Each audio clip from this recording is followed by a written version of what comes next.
hello again. This is part 3 of the interview that I'm conducting, and the date is the 25th of January 2024. Sorry. Hugh Williams.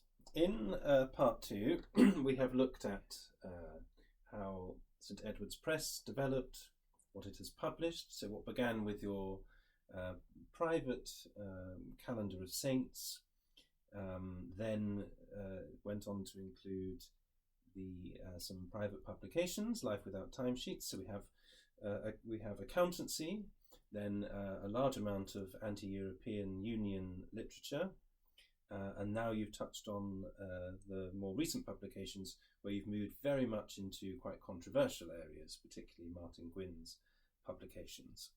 I would first of all like you to say a little bit, if that's all right, about publications on the subject of the faith. Yep. And then to talk about the role of STEP, in particular how it differs from other publishers. Right. Unrecognisable, I think, is the quick answer to that one. But in 1984, I think it was, maybe 1985, Alice, the children that we then had, we went to France, and we stayed with a wonderful family called de Gontes in the Auvergne, and Jean de Gontes had recently been in Ireland and had picked up a box of English Catholic books, which were no good to him because although his English was jolly good, he naturally was a Frenchman, and he wondered if I'd like to have them. And I said, well, that's very kind. And looking through this box when I got home, I found a 3-volume set of meditations called Growth in the Knowledge of Our Lord. And at that stage, I was reading Hayman's Meditations, and they were fine, but I opened a copy of Growth in the Knowledge of Our Lord, as I think you found when you opened them. Indeed. Once you start, you can't stop. They're simply wonderful meditations. And I've used them ever since. You've used them this morning, as I'm sure you have too. In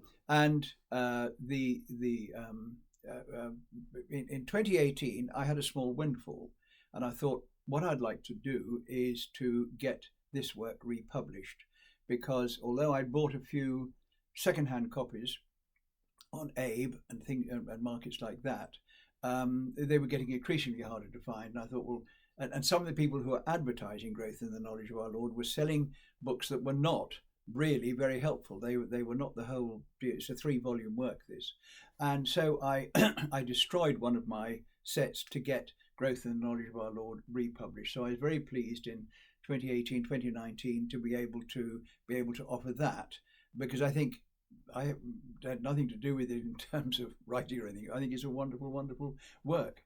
And then subsequent to that, I've also thought, in view of the way the world is going, I'd quite like to it's really getting my thoughts down on paper about what's going on in the world. And so the first we might call Christian book I produced was called Christianity Under Attack.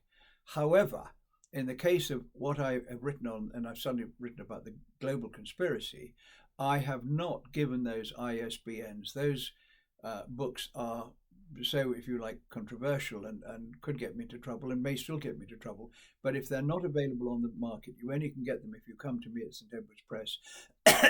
I think, get away with the fact that they're private publications and almost bought to order rather than being advertised. Or, I'll advertise them in Out of Step, which I sent round to people, as you've probably already seen. This might be an opportunity to talk about your experience of trying to sell books on Amazon. Yes. Well, in the second copy of Out of Step, if you like to look, I don't know if you've looked at it yet, but it tells what's happened to me in Amazon. That I found that although I've had plenty of stock, and Amazon say they've had plenty of stock, they write up about all of my books currently unavailable. And so I wrote to them to say, why have you put this down? Because the books are available, and it is not true. And they came back to me with a whole lot of gobbledygook, which you can read in if you want a copy of Out of Press, do get in touch with me. info@stedwardspress.co.uk. The gobbledygook that I was sent made no sense. And at the bottom it said, "Were you happy with this reply?" and I yes or no, and I pressed no, and up came the screen. This case is now closed. So Amazon don't like me. When I tried to copy one of my books through the normal channels, through Waterstones. Normally, if you buy a book through Waterstones, it appears either in your store or on your front doorstep within 3 days or so. It took 3 weeks to process this because you, as the book distributor, you can trace every step of the way, and so that was very helpful. And then we have all sorts of other things that have gone in to make publishing life difficult. But I don't care. I want to do it my way. I'm very happy to do it outside the normal channels. If you see, I don't do it well. I'm not pretending I do it well, but I love what I do, and I get so many lovely letters and invitations like this that make me think I can't be doing it too badly. Even if a proper publisher would look at me and say, "What does that man think he's doing?" Well, you've already given us a clue there as to what differentiates St Edward's Press from other publishing houses, but perhaps you might say a bit more about it in terms of content and method.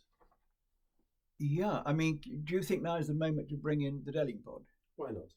I think I will, because that sort of leads me into, over the years I've got to know, we've never actually met, but James Delling-Pole, who runs the Delling-Pod, and I've got to know him to a sufficient extent to have sent him a copy of both this, Gwyn's Introduction to True Philosophy, and also From Her to Us. And James says he likes the books very much indeed. And on one of his Delling-Pods adverts, I mean, I had to pay for the advert. It was only right that I do that. He gave such a nice introduction to both books, telling people to buy the books that I've been snowed under with orders, ran way out of stock, and this all happened just before Christmas, so that I'm afraid my poor customers had to wait a very long time for their orders to be delivered, because not only was the Christmas break, and then everybody was ill at the publishers. They're wonderful printers. We got wonderful printers, by the way, Print Force. I won't say a word against them, but these things happen. So unfortunately, I'm going over a bit of a tangent, but it's the part of the problem of if you're a publisher and you suddenly find your books are in demand, you do need to get stock very quickly, and I think I'm a bit bolder as a result of not being able to fulfill all those on the day that the orders arrive. I might just also say one thing, going back to what you PayPal, who most people buy for, now no longer provide me with customers' addresses. So if you pay me some money for a book, I have to come back to you and say, sorry, what's your address, in order to be able to deliver your book. PayPal used to give me the addresses until 18 months ago, so that doesn't help. But now we were talking. Yes, it seems that the odds are stacked against St Edward's Press in many, many ways. And I know you don't use social media. I don't use any of that. So how can people find out about St Edward's Press? Well, thanks to this advert, a lot of people see. I've got about 500 customers now. Probably I should have 50,000 if I were doing the job properly. But I think the key to this is control. That St Edward's Press is, if I can call it this, my baby, and I've got control of it at the moment. And if it were to get any bigger or employ other people, I'm the only employee. I haven't been paid anything because it doesn't make any money. I don't care about that. I just love doing the work. I think it's. I might be tempted to say more loudly than doing things like this. But the moment you sort of get swept up into the system, and I don't really want that. As you may have gathered, although in principle I'm very well, my energy levels are not good. And if my energy levels start to sink, then I start to get stressed, and I'm wanting to rest. That's why I don't leave home very much. But if St Edward's Press was to start to be, the hottest topic, I would feel uncomfortable about that. But maybe if somebody were to take it on and have staff and could cope with all of that, that'd be great. But I'm afraid Williams is just happy to be idle. I'm afraid. I'm sure that hasn't answered the question, but. May I put a scenario to you? Yeah. I have written a book that is very controversial. I can't find any publisher to even look at it. If I turned to St Edward's Press, what would happen? 3 words, bring it on.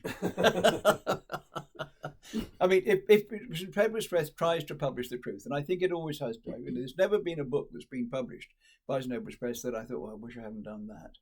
Obviously, very wide-ranging topics, but I do enjoy. I like to think, try hard to be a truthful person, and when you spot the truth, you can't let it go. Whether it's about I read a book about COVID, and realised what was going on there.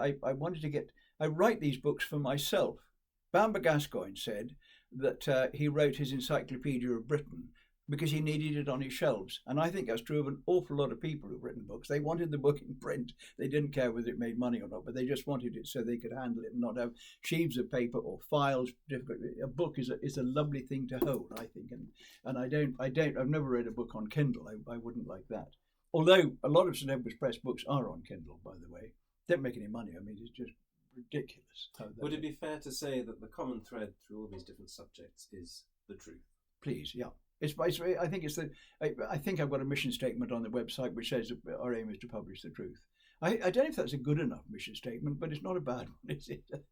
And I know you're keen on all subjects, but particularly anything pertaining to the faith, to point out that you haven't the authority. There are no imprimaturs for these books. That's true.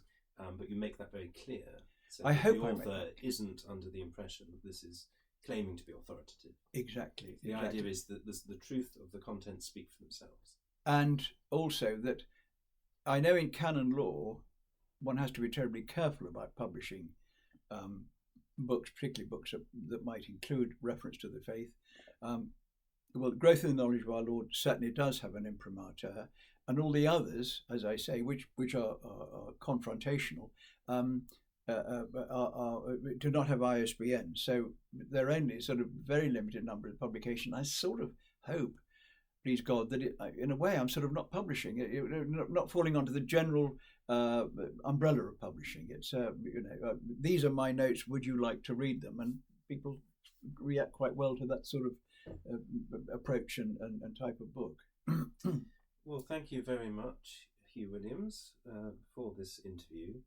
I wonder, there may well be people watching this who feel they have a book inside them, who may wish to get in touch with you. I just wonder if you have any closing remarks or indeed words of encouragement to any budding authors.